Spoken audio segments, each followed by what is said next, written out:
dire aux journalistes, madame n'a pas voulu se servir. Il y a des rives aussi. Monsieur le Président, je vous remercie de recevoir Antenne 2, la télévision française, ici chez vous, à Conakry, dans votre palais présidentiel, autour de cette table que je qualifierais de familiale. Je voudrais d'abord que rapidement, vous nous rappeliez ce qui s'est passé en 58, c'est-à-dire en août 58, De Gaulle arrive à l'aéroport, vous le recevez. Je voudrais que vous nous rappeliez l'atmosphère de l'époque, comment vous avez perçu le personnage de Gaulle, par quoi il était animé à cette époque-là, et qu'est-ce que vous lui avez dit concrètement.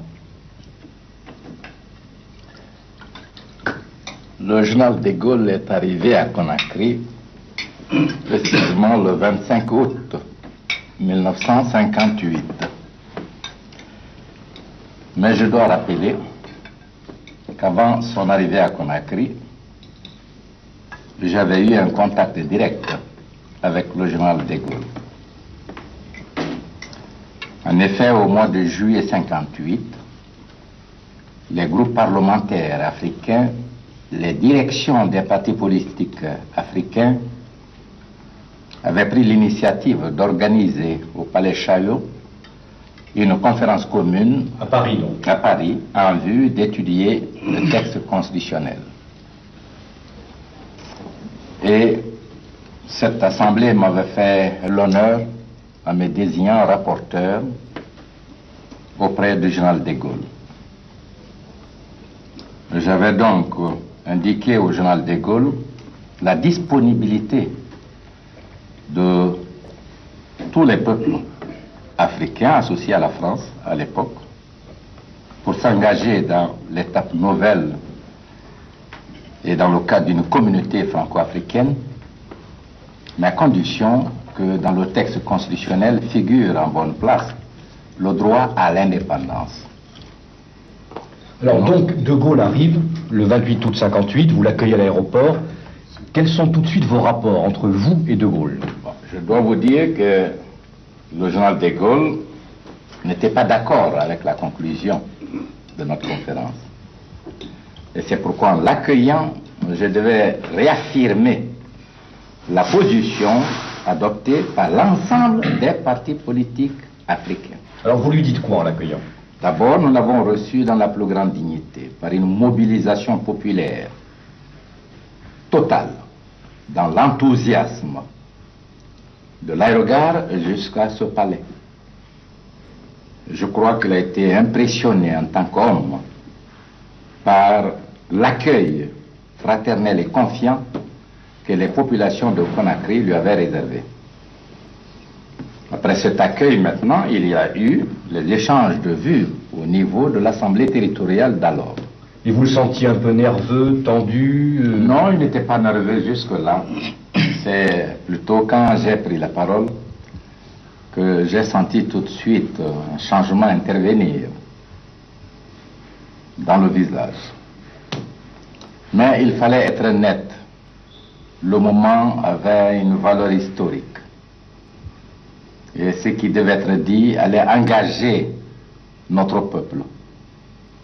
Et c'est pourquoi nous avons plaidé la cause d'une amélioration du contenu du projet de constitution pour laisser la porte ouverte au peuple qui allait s'associer immédiatement à la France dans le cadre d'une communauté, à s'engager plus tard dans la voie de l'indépendance s'ils arrivaient à le désirer.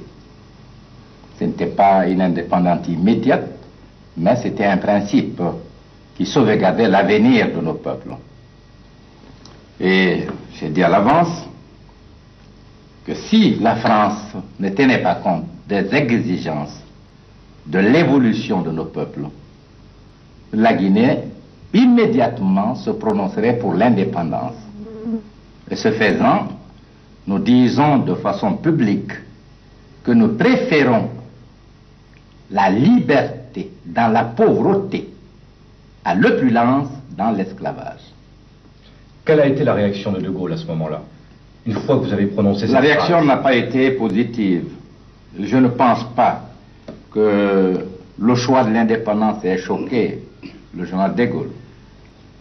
Mais peut-être la forme, l'expression qui était la mienne, à laquelle il n'était pas habitué, a dû provoquer un certain choc en lui.